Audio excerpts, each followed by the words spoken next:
এখন কেন জানি মনে হচ্ছে যে অন্তর্বর্তী সরকার অথবা প্রধান উপদেষ্টা নিজেই বিএনপিকে দূরে ঠেলে দিতে চান। জাপানে কেউ এই কথা বলতে পারে যে একমাত্র রাজনৈতিক দল ছাড়া সবাই জুনে নির্বাচনকে যেতে চায়।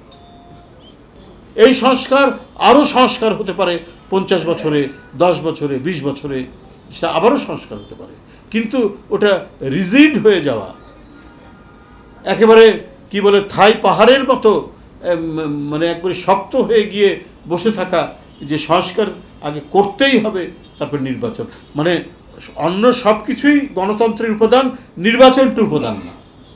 তা আমরা জানি যে নির্বাচনে জনগণের প্রতিনিধিদের কাছেই মানে সমস্ত কিছু করতে হয়, কি বলে যে জবাবদিহি করতে হয়। যে কোনো কাজের যে মূল্যায়ন এবং তার যে জবাবদিহিতা, এটা করবে জনগণের নির্বাচিত সংসদ। তো সেই সংসদকে বন্দি করে রেখে সেটাকে মাটি চাপা দিয়ে শুধু সংস্কারের কথা যেভাবে বলা হচ্ছে, এটা সঠিক কথা নয়।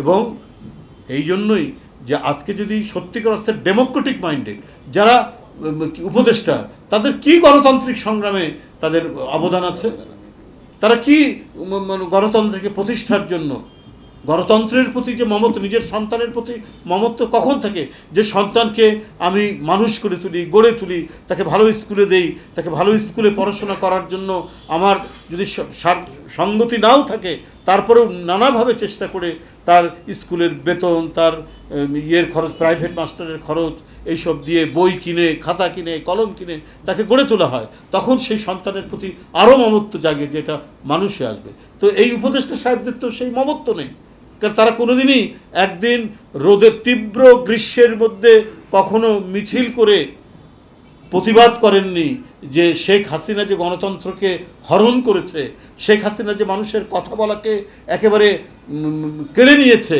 তো এটার জন্য একটা প্রতিবাদ করি, সেটা করেননি। সুশীল সমাজ, ঠিক আছে, আপনারা গ্রীষ্মের মধ্যে প্রচণ্ড গরমের মধ্যে রাজপথে, পিচ ঢালা রাজপথে আপনাদের আসা দরকার নেই, কিন্তু আপনারা একেবারে এয়ার কন্ডিশন রুমের মধ্যে যে খুব একটা বলেছেন, এরও কোনো প্রমাণ নেই।